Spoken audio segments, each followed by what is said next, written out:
tin se samana go thara gam ne khandabio ai koi di khangba ngam ya dom di khangbi ba ngam da bra khangde maram di ngasi mak ai koi ne shanti leitraba shanti leitri haibse masi ama understand to you shanti le ne khanbi gano shanti leitaba mafum amata census to ya de base India ki constitution ga article number 1948 census eki the yawani Sima understand to you Santi later bomb from the census to be yadi ebse. Adu were the karam from the Santi later kanda a cannot Tokyo Tokrabagi habitaragadi 1951 the Matam to the Jammu and Kashmir is a Matu census defer Toki because of Magi lady boundary dispute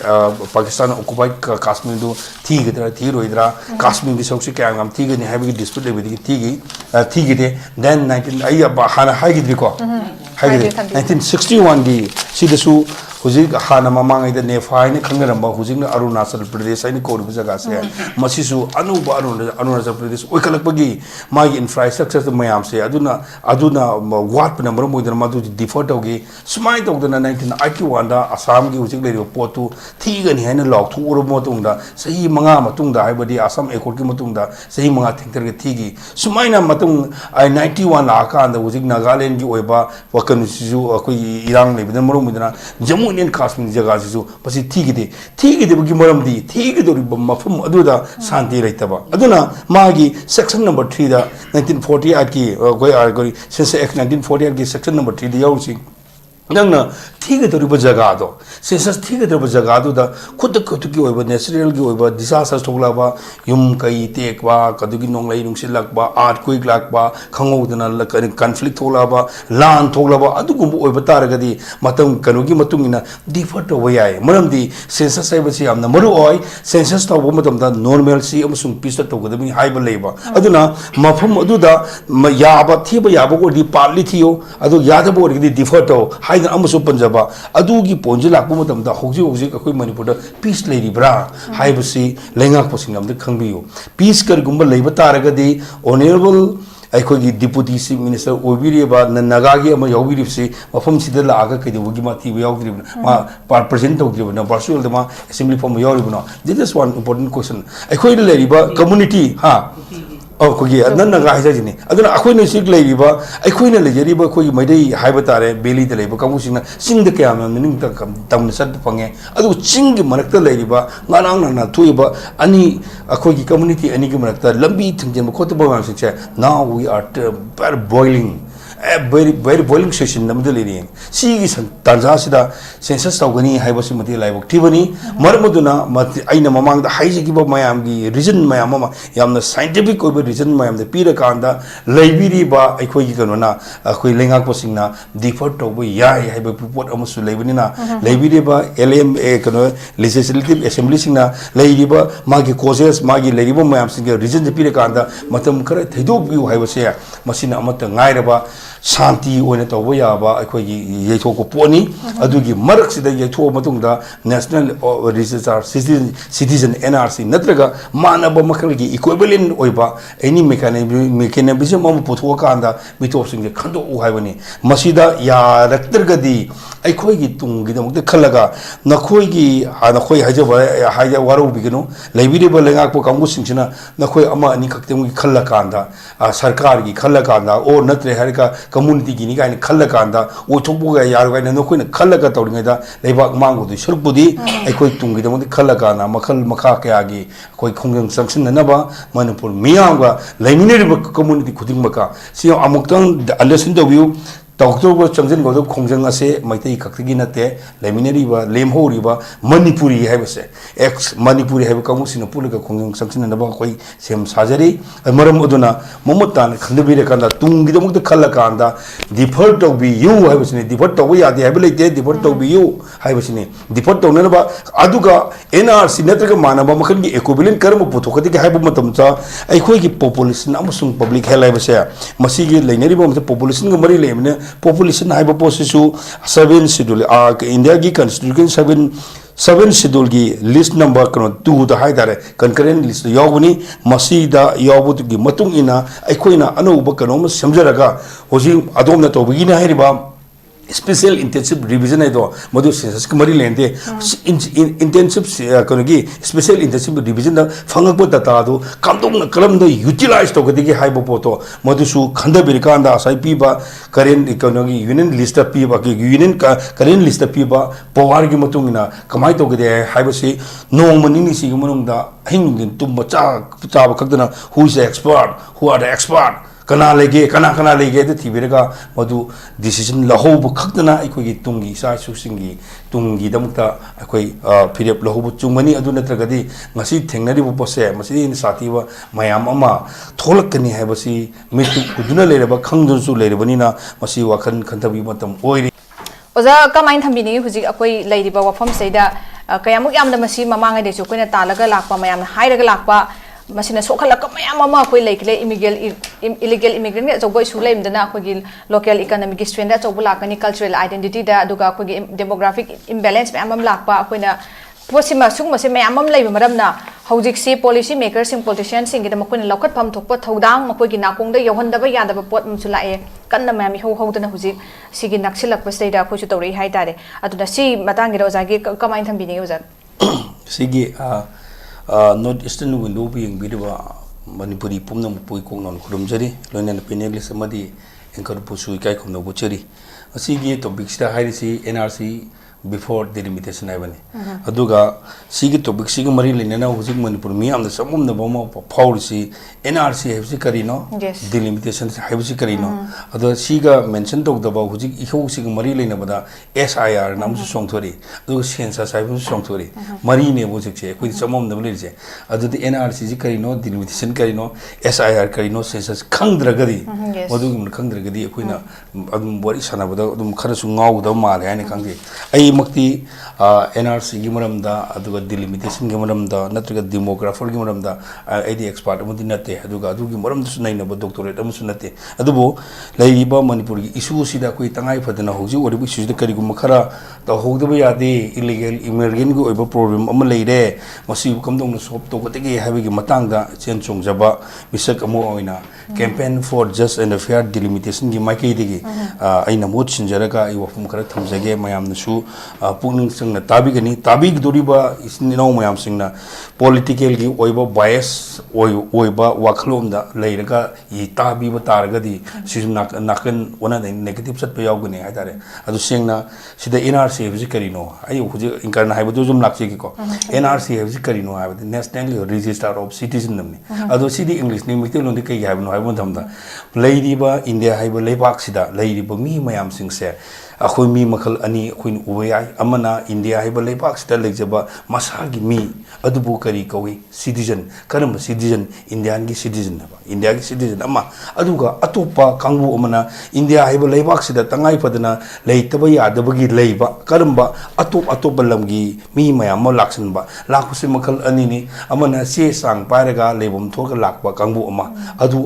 अदुगा अतोपा अमना से सांग पायदना हुरा लादा लागा लेरगा lesson Kangoma, Masineva, highly Bukamus illegal, Hanaka, illegally immigrants, Atopa, Chesang, Yogan illegal, or immigrant on the Sansalapa, Adumakambu to Neva. Duna, highly ba, Mu Anise, India Masa, Amasung, India Masanataba, they did it in Bukamuse, Masibu, Kandona, India Masani, Hina Kandu, and never give over Patapa Makalay, highly Patapadu, National Register of Citizen Going. Hairiba NRC Masi Katana Hairiba Atopa Kutak the Sangak Babudi foreigner Kangudi foreigner Hadanamley Adunan detector Wiare Aduga no sing give Amakagli Amana Equigi a quick 2023 Megi Tankunda Nipanda Aduga Jun Gitang Kungama Panda Batang Tokiba Koigi Minister of Home Affairs Kimakadigi Queen Nong Sangak Kamuta lady the Kanga Mokoibu Masak Kantong and Nabagida Magda Mokunikari Hagi Makogi biometrics and biofigure Toraga detail Kogi illegal immigrant Mams a second tone and give Masamaga Together. Aduna seek na Nataba Atopa Hana Lessing Kiba Kambusing share Masigi Mitok Miansa Sense Masi Kantung and Naba Chamba Yamit Chamba Karti Luba Adu Makambu Dubu Adugi Patawa Dubu NRC Kawi Adu NRC Embassy samna ayamna sangna aina so hajagra expert nadamni ko NRC mana oigadu sikana nangna India gi macha amu oirabagadi India gi citizen amu oibataragadi 1951 da ekoina sehi ekoi census sahabo mo yauri ko census sana haibo yawi census mikok ti ba bani mikok ti base amu ai mark laksna di yare ada census sai da malai census sai basi sei tara mikok ti bani masi India gi ityas ne ne rukum de census gi ityas ne rukum di 1830 की मतम दा हुजिक slate हाइना खंगनबा बंग कनुसे मसिदिगी तौबो होगी बने अदुबो मदुदी इसम चन मिको जगा म मिको थिबनी अदुबो कनोगी British की मखादा ब्रिटिश ने इंडिया पुमसे ऑक्युपाई तोर मतुंगदा ब्रिटिश की मखादा लेबा मागी कनो म्यामसिंग के मसिंग थिने नबो गंगता 1872 दा हाना न तौगी मतमदुदा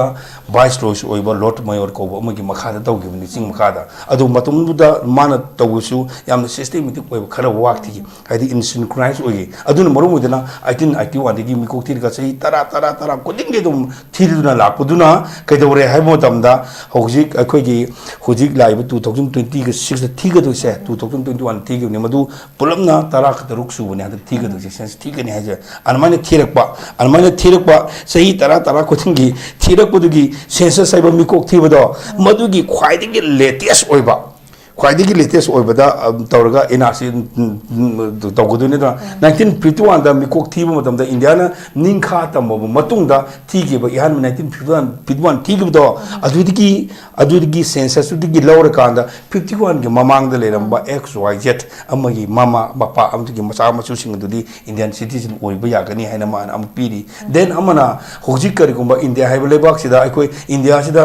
हाइबा लेबाक सिदा पुलप खुरी यावजरगे गाइनी से सांग ओरका Parliament loud Dorga group of people Haidare Adugum Kamusinjo Masakanga nationalization had the register or Kana Makoibu citizen on Bayai Aduga Atopa Amana Kariguma India Lebaxina Occupy Toxalaba Jagama Aduda Ladimba Occupy Tokanda Madu India all Harakanda own Batagadi do the Ladimba me Mayam Singdo Adugi Mayam Singdo citizen on Bayana Labaya Bagipa Tapto Adubukari NRC Kawi Aduga Sidala delimitation is in the Karino Habotamda delimitation is in the Karino अखोगी लेबाक सिदी democracy Chatap लेबाक अमु ओइबनिना democracy Chatap लेबाक सिबु वाहेल ननबगदा ngai कनो तो ननबगदा मुता अखोइदा समिन सनरिसी India चलदी indirect democracy हेतारे अदुना direct अमसु indirect सि तोंगनबगदा मुता अखोइना representative हाइतारे मिपुम खुदुमुना लेबाक ngak यादबनिना लेबाक ngak ननबगदा मियाम ग्रुप ऑफ पीपल मयाम खोमजलगा मी म इलेक्ट तोरनी हाइरे इलेक्ट तुना लेबाक ngak Tuni aduna state ki oina ngakpoduna makoina kano oina ngakchali state gi ngakchare aduga amu mayam gi oina india pumbu gi ngakpoduna hairibu mayam sindugi e mayam hari MP na raja sabai to adu khalaga ngaktuine ngaktuine aduna madugi lengakpodu ngakna na baki damakta kari to ge haibu matamda proportionate oiba area ma IC MP amo ore natraga IC MLA amo ore aigi MLA da aigi jaga duna proportionate oiba aigi population amadi lindra aigi mi lising kun ma gi representative ni ma atop lebang ngang lebang ngang MP orakpani or natraga MLA orakpani natra adu orsu magi dudadi mi samwa lising manga ore aini lising ku manga ore adu di aigi dum da thadar ko pasa haidare aigi dum da thadar na lebang myang dum thadar ko pasa dudi aini lising ku manga gi representative ore mani lising kun ga gan yankai gi ore adu thadar ko amount sab mani thadar ko amount juna mayam da development gi pirak pa madam da masing yam da bokambu do adu da ne pasa yana kudong sa phange ayam kudungsa phangre aduna madu tokdana bogdamukta government of India na delimitation ama pangthoeba chap manaba proportionate oiba second census yumphum oraga madu buni delimitation haise delimitation gi ityas nei na pada hojik pawda ihana na akogi ngasi bogda delimitation karak togre haba matamda delimitation de akogi mari rak togre mari rak se ahan bada 1950 ga to the delimitation ma tawgi harib delimitation tawot matam se 1951 da census tawdo madugi ya missing do yumpham orega 1951 da census da yumpham phangba population mayam do census uraka da 1952 gi delimitation ek aina pass oraka da delimitation dawrini sumai dawduna sahi tara matang gi 1963 am tawre matang da 1973 da tawre adu matang da 2002 da anirak tawre ba pulam na mari rak sugre mangal surugi tanja de asida conflict amala karmano 2002 da conflict amala kai no habun da madi asaina haibado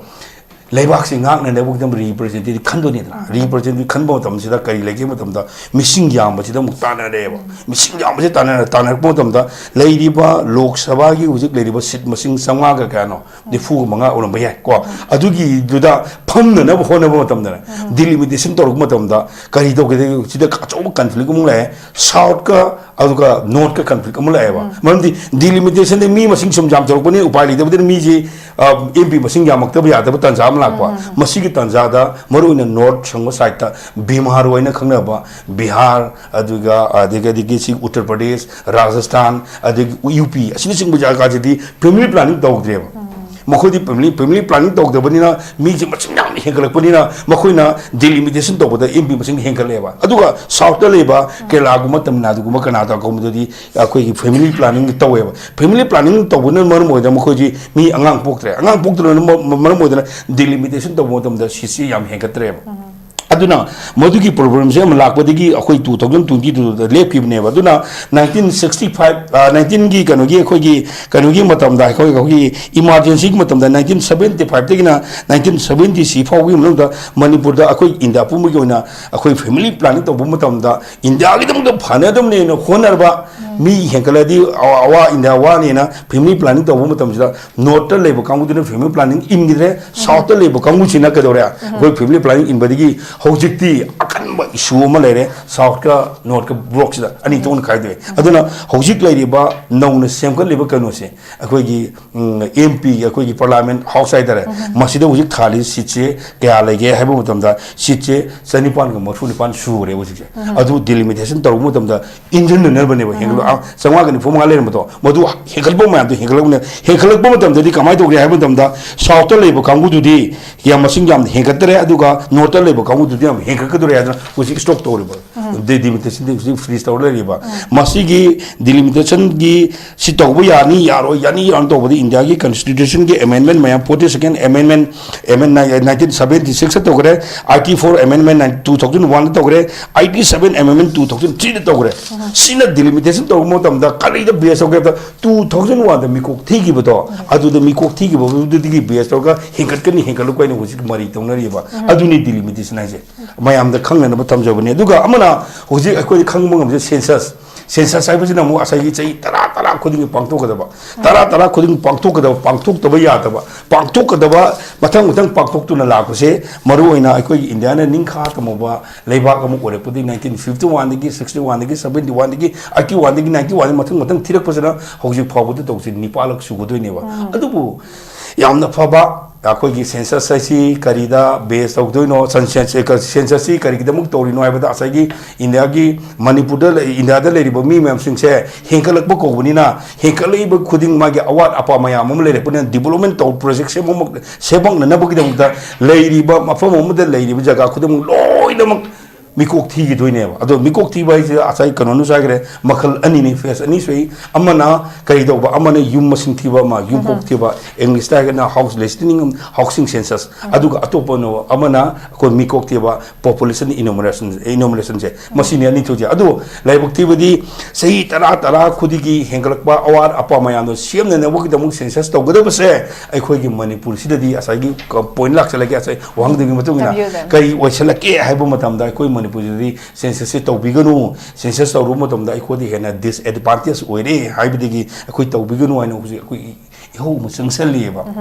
adu kari gino haibo tom sei mamangi sei tarada wadhoba khulgi khunjagi schoolgi semakada water supply gi transport semakada mayam singdo sengbo da potu adu delimi da kano census to dragadi yaro haina xyz kangun kharana haire ko su aikone thingibagi thaidok pion haire bagi maramdi hujik census to pumbatam dadi leiramo yum khudam loina count to giduni leiramba mi khudam loina count to giduni aduna asa ina hajegi bodo asa NRC kano manipur da india da le mi makal ani haja mi makal ani sida hujik le mi kaja mi topu oiro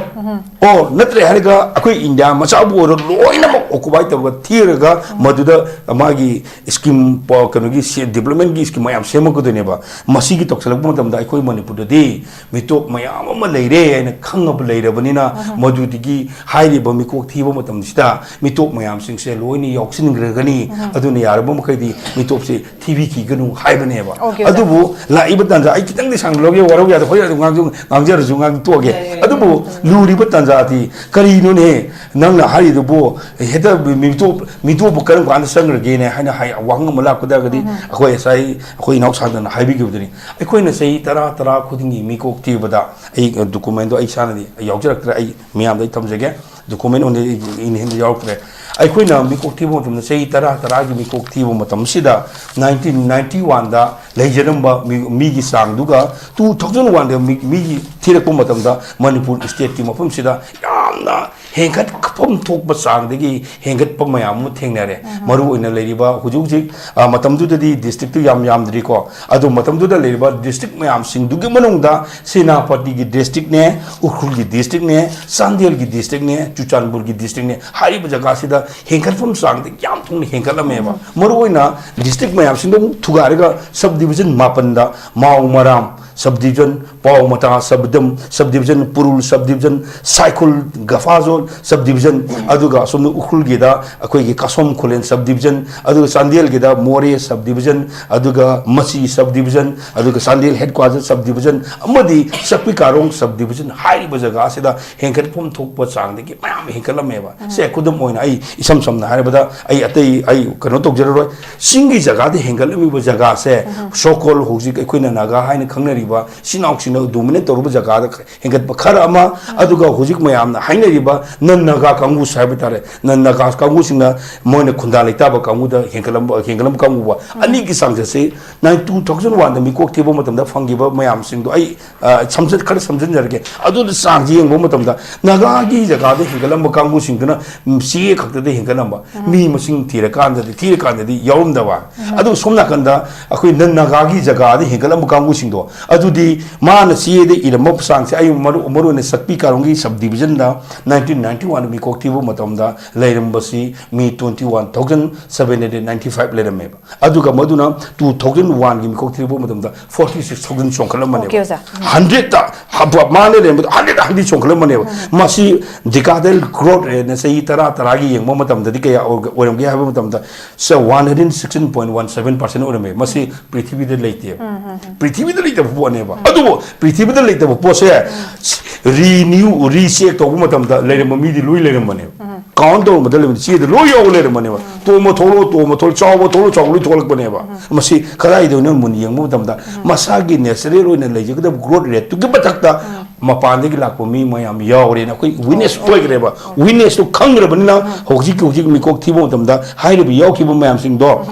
अबुगना हंतगी मिकोक थिबसिदा थिसन मिकोक थिबो थिरक पतागदी सि lion यावग्रनी यावखिबसिंग दो करी कोगदी के हेबो दमदा India की ओइबा legal citizen अमु own खिगदोरेबा अदु own खिबा तारगदी अखोई indigenous people in Nigeria maru in singi silao sing huji makon di am kana ai go we are citizens in India kanona adu singi silao haidare singi silao singi da phangje da ma gi sakthung ma sing do yena mu loi logdore hangai bi yam nai haijilak pani na wadi di sang ko kai yam nungai je oza thank you so much yam marik chumba wafam thambigre oza na akoi gi NRC hana tawgadabani habigi chap chaba wafam thambigre hujik yamna laibak thining ba kiningai masak oiba haitare pikraba population yam jadraba pik state de illegal immigrant ki mapan ki changsilakpa mitop ki achauba samasya ma mayu ungraga leiba du gumba state ni maramaduna hairiba aranba data singkida base tawrakanda masida leiba ki thabak thoram sing myam pakhalak pataraga dikram kutimata akai myam ma lakada ba akai be suki matik maikai kya degi haitare am threatening moiba pot myam lakada maram sina koi indigenous people singkida masyana nakai singbiu nakai senga matungda akoi gi census ki che paikhalakpa delimitation gi makha ta ba thabak sing mathang lakna bagi akan ba pressure den hujik myam na pi den hujik lai sei ima dam lak chen dam lak chi go jaswai gi matang se topa khoi gi boundary border kan hai ta top state ki su NRC gi demand khre leibi wa form adum leibani manipur in addition to manipur hai ta state ada khoi gi recently home minister gi form de ga mang da ꯑꯩꯈꯣꯏ ꯊꯝꯈꯤꯕꯗ ꯃꯌꯥꯝ ꯑꯃ ꯁꯤꯒꯨꯝꯕꯩ ꯂꯥꯛꯄꯗ ꯍꯧꯖꯤꯛ ꯐꯥꯎꯕꯒꯤ ꯑꯣꯏꯅꯗꯤ ꯁꯤꯒꯤ ꯄꯨꯂꯞꯅ ꯃꯁꯤꯒꯤ ꯇꯧꯕ NRC ꯇꯧꯕꯒꯤ ꯋꯥꯐꯝ ꯂꯩꯇꯦ ꯍꯥꯏꯕꯒꯤ ꯐꯣꯡꯗꯣꯛꯈꯤꯕ ꯁ꯭ꯇꯦꯠꯃꯦꯟ ꯑꯃꯁꯨ ꯂꯩꯈꯤꯕꯅꯤ ꯍꯥꯏꯇꯥꯔꯦ ꯑꯣꯖꯥ ꯑꯗꯣ ꯍꯧꯖꯤꯛ ꯏꯟꯗꯤꯌꯥ ꯄꯨꯝꯕꯒꯤ ꯑꯣꯏꯅ ꯑꯩꯈꯣꯏꯒꯤ ꯁꯦꯟꯁꯁ ꯑꯦꯛꯁꯔꯁꯥꯏꯁ ꯑꯃꯈꯛ ꯄꯥꯡꯊꯣꯛꯅꯕꯒꯤ ꯂꯧꯈꯠꯂꯛꯏꯕ ꯈꯣꯡꯊꯥꯡꯁꯤꯗꯩꯗ ꯑꯩꯈꯣꯏ 1951 ꯍꯥꯏꯇꯥꯔꯦ 1951 ꯃꯃꯥꯡ ꯊꯝꯕꯤꯈꯤꯕ ꯑꯣꯖꯥꯒꯤ ꯑꯩꯈꯣꯏꯒꯤ NRCꯒꯤ ꯑꯗꯨꯒꯤ ꯄꯣꯠꯇꯨꯗꯒꯤ ꯅꯠꯇ꯭ꯔꯒ ꯑꯩꯈꯣꯏꯒꯤ NPR ꯑꯣꯏꯅ ꯁꯤꯒꯤ ꯇꯧꯔꯒ ꯂꯥꯛꯄꯁꯤꯗꯩꯗ ꯑꯗꯨꯝ ꯇꯧꯗꯅ 2026ꯀꯤ 2020 ꯂꯥꯛꯈꯤꯕ ꯄꯣꯠꯁꯤ 2026ꯗ ꯀꯗꯥꯏ ꯐꯥꯎꯕ ꯆꯨꯝꯊꯣꯛꯄ ꯉꯝꯗꯣꯔꯤꯕ ꯍꯥꯏꯕ ꯋꯥꯐꯝꯁꯤꯃ ꯆꯥꯎꯅ ꯂꯥꯛꯑꯦ ꯑꯗꯨꯒ ꯃꯁꯤ ꯑꯗꯨꯝ ꯆꯨꯝꯊꯣꯛꯄ ꯉꯝꯗꯅ ꯑꯗꯨꯝ ꯆꯠꯈꯤꯗ꯭ꯔꯥ ꯍꯥꯏꯕꯒꯤ ꯋꯥꯍꯪ ꯑꯃꯁꯨ ꯑꯦꯄ꯭ꯔꯤꯍꯦꯟꯁꯟ ꯑꯃꯁꯨ ꯑꯗꯨꯝ ꯂꯩ ꯑꯩꯈꯣꯏ ꯐꯤꯕꯝꯗ ꯂꯩ ꯍꯥꯏꯇꯥꯔꯦ ꯁ꯭ꯋꯥꯏꯒꯤ ꯃꯇꯥꯡꯗꯗꯤ ꯑꯣꯖꯥ ꯀꯔꯤ ꯃꯣꯠ ꯊꯝꯕꯤꯒꯦ ꯍꯧꯖꯤꯛꯁꯦ ꯌꯥꯝ ꯂꯨꯕ ꯑꯃ ꯑꯩꯈꯣꯏ ꯇꯥꯕꯤꯔꯤꯕ ꯃꯌꯥꯝꯁꯤꯡꯁꯦ ꯋꯥꯈꯜ ꯌꯥꯝꯅ ꯈꯟꯊꯕꯤꯔꯒ ꯍꯧꯖꯤꯛꯇꯤ ꯀꯩꯅꯣꯗ ꯑꯩꯈꯣꯏꯒꯤ ꯇꯨꯡꯒꯤ ꯐꯤꯔꯦꯞ ꯂꯦꯞꯄ ꯍꯥꯏꯕꯁꯤ ꯉꯁꯤ ꯍꯌꯦꯡꯗ ꯉꯥꯏꯔꯦ ꯑꯗꯨꯅ ꯑꯩꯈꯣꯏꯒꯤ ꯑꯩꯈꯣꯏꯒꯤ ꯂꯥꯟꯁꯤꯅ ꯃꯔꯝ ꯑꯣꯏꯗꯅ ꯑꯩꯈꯣꯏꯒꯤ ꯍꯤꯔꯝ ꯈꯨꯗꯤꯡꯃꯛꯇ economically we R very backward ꯑꯗꯨꯒ ꯑꯦꯅꯤ ꯍꯤꯔꯝ ꯈꯨꯗꯤꯡꯃꯛꯇ ꯑꯩꯈꯣꯏ ꯁꯣꯊꯕ ꯍꯥꯏꯕꯗꯨꯃꯗꯤ ꯑꯣꯏꯔꯦ ꯑꯗꯨꯕꯨ ꯂꯥꯛꯏꯕ ꯑꯅꯧꯕ ꯂꯩꯉꯥꯛ ꯑꯁꯤꯅ ꯍꯥꯟꯅ ꯆꯍꯤ 3-4ꯗ ꯕꯦꯛ ꯂꯩꯔꯕ ꯃꯌꯥꯝꯁꯤꯡꯗꯨ ꯑꯃꯨꯛ ꯍꯟꯅ ꯀꯣꯛꯈꯠꯅꯅꯕ ꯇꯣꯉꯥꯟꯕ ꯃꯈꯜꯒꯤ ꯑꯍꯤꯡ ꯅꯨꯡꯊꯤꯜ ꯇꯨꯝꯕ ꯆꯥꯕ ꯈꯛꯇꯅ ꯌꯥꯝ ꯀꯟꯅ ꯍꯣꯠꯅꯕꯤꯔꯤ ꯍꯥꯏꯇꯥꯔꯦ ꯃꯁꯤꯃꯁꯨ ꯑꯩꯈꯣꯏꯅ ꯋꯦꯜꯀꯝ ꯇꯧꯖꯔꯤ ꯃꯁꯤꯃꯛ ꯑꯩꯈꯣꯏ ꯇꯧꯐꯝ ꯊꯣꯛꯄ ꯃꯄꯤ ꯃꯄꯥ ꯑꯃꯒꯤ ꯇꯧꯐꯝ ꯊꯣꯛꯄꯅꯤ ꯑꯗꯨꯕꯨ ꯃꯌꯥꯝꯁꯤ ꯇꯧꯅ ꯈ꯭ꯋꯥꯏꯗꯒꯤ ꯃꯔꯨ ꯑꯣꯏꯕꯗꯤ ꯁꯦꯟꯁꯁ ꯑꯁꯤ ꯀꯔꯤꯒꯨꯝꯕ ꯄꯥꯡꯊꯣꯛꯈꯤꯕ ꯇꯥꯔꯒꯗꯤ ꯑꯩꯈꯣꯏꯅ ꯉꯁꯤ ꯂꯧꯖꯔꯤꯕ ꯃꯤꯇꯣꯞ ꯃꯤꯌꯥꯟꯆꯥꯅꯤ ꯍꯥꯏꯕꯁꯦ ꯃꯤꯇꯣꯞ ꯃꯤꯌꯥꯟꯆꯥ ꯀꯧꯕ ꯌꯥꯔꯣꯏ ꯍꯥꯏꯕꯁꯤ ꯃꯁꯤ ꯃꯌꯥꯝꯒꯤ ꯑꯈꯪ ꯑꯍꯩ ꯂꯩꯕꯤꯔꯤꯕ ꯂꯩꯉꯥꯛꯄꯁꯤꯡꯒꯤ ꯃꯈꯥꯗ ꯂꯩꯕꯤꯔꯤꯕ ꯕ꯭ꯌꯨꯔꯣꯀ꯭ꯔꯦꯠ ꯃꯌꯥꯝꯁꯤꯡꯁꯨ ꯑꯟꯗꯔꯁꯇꯦꯟ ꯇꯧꯕꯤꯌꯨ ꯍꯥꯏꯕ ꯄꯣꯠꯁꯤ ꯑꯃꯅꯤ ꯑꯗꯨꯅ ꯍꯥꯏꯔꯤꯕ ꯁꯦꯟꯁꯁꯁꯦ ꯇꯧꯈꯤꯕ ꯇꯥꯔꯒꯗꯤ ꯑꯩꯈꯣꯏ ꯉꯁꯤꯒꯤ ꯂꯩꯔꯤꯕ ꯑꯁꯤ ꯃꯃꯥꯡꯗ ꯊꯦꯡꯅꯈꯤꯕ ꯄꯣꯂꯤꯇꯤꯀꯦꯜꯒꯤ ꯑꯣꯏꯕ ꯍꯧꯖꯤꯛ ꯏꯁꯥꯅ ꯑꯗꯣꯝꯅ ꯈꯪꯖꯗꯕꯒꯤ ꯋꯥꯅꯤ ꯑꯗꯣꯝꯅ ꯄꯥꯏꯖꯔꯤꯕ ꯑꯦꯗꯃꯤꯅꯤꯁꯇ꯭ꯔꯦꯁꯟꯒꯤ ꯄꯣꯂꯤꯇꯤꯀꯦꯜ ꯄꯋꯥꯔꯁꯦ ꯑꯩꯈꯣꯏꯒꯤ ꯏꯂꯤꯒꯦꯜ ꯏꯃꯥꯏꯒ꯭ꯔꯦꯟꯠꯀꯤ ꯈꯨꯠꯇ ꯂꯩꯈ꯭ꯔꯕꯅꯤ ꯍꯥꯏꯕꯁꯦ ꯇꯤꯟꯁꯦ ꯆꯥꯝꯃꯅ ꯌꯣꯠꯊꯔꯒ ꯑꯝꯇ ꯈꯟꯊꯕꯤꯌꯣ ꯑꯩꯈꯣꯏꯗꯤ ꯈꯪꯕ ꯉꯝꯃꯦ ꯑꯗꯣꯝꯗꯤ ꯈꯪꯕꯤꯕ ꯉꯝꯗꯕ꯭ꯔꯥ ꯈꯪꯗꯦ ꯃꯔꯝꯗꯤ ꯉꯁꯤꯃꯛ ꯑꯩꯈꯣꯏꯅ ꯁꯥꯟꯇꯤ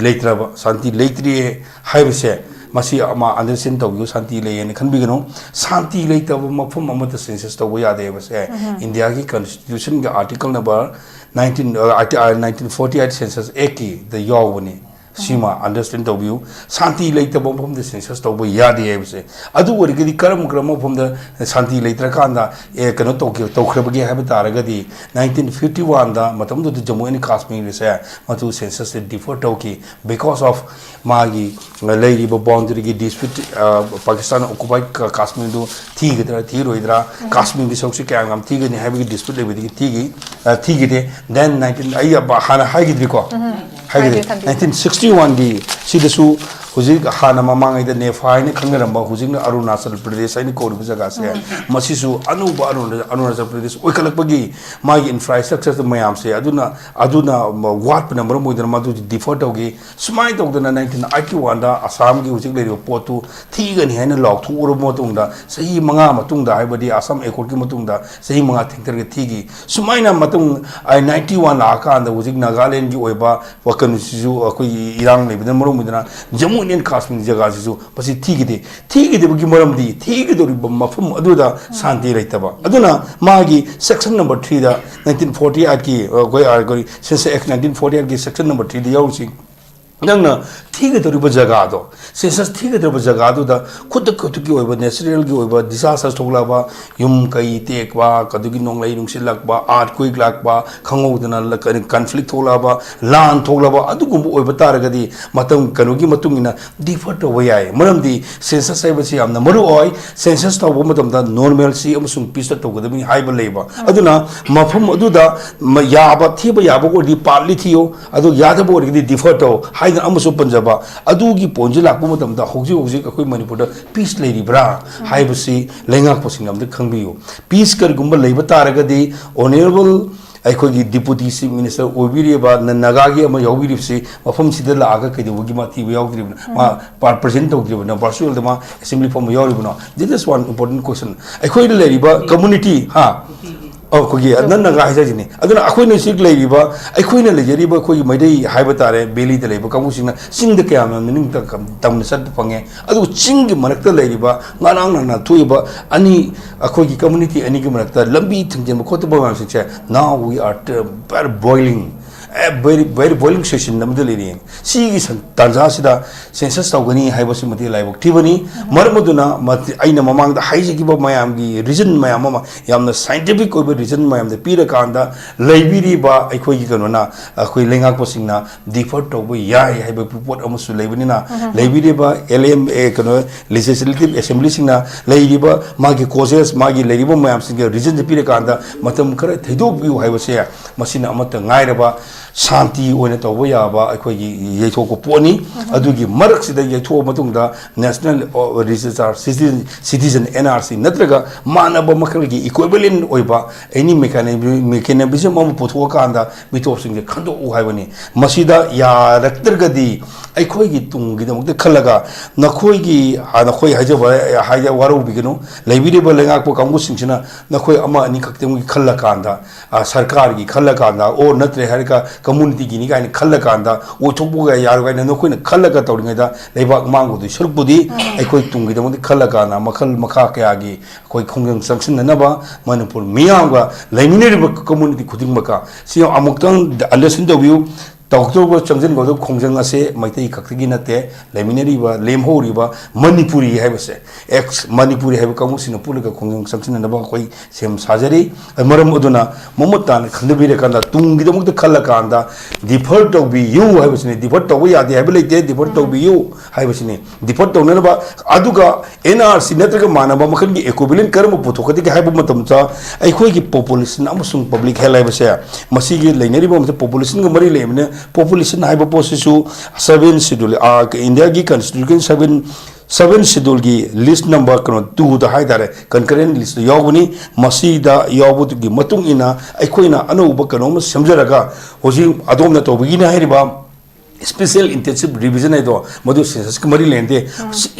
intensive करोगी special intensive revision दा फंगक पर तता दो काम तो न कलम दो utilize तो कदी के हाई बपो तो मधु सु खंडा बिरकान दा साई पी बा current करोगी union list पी बा के union का current list पी बा पवार की मतुंग ना कमाई तो कदी हाई बसे नो मनी निसी के मनुंग दा हिंग दिन तुम बच्चा बच्चा बकदना who is the expert who are the expert kana lege the thibirega madu decision lahobu khakdana aikoi tungi sa susingi tungi damukta akoi phirep lahobu chungmani adu natragadi ngasi thengnari bu pose masi in satiwa mayam ama tholakani habasi mitu kuduna lereba khangdu su lerebani na masi wakhan khantabi matam oire habase lengak paibire mayam sing thamjani okay za yam phasa bo form za gi closing remark thambi de madu na huji amata gaira ba pambai se matam leitakanda koine defer to ba ya ba gi area am khak leibendana swai matang gidani thinda hanba akoigi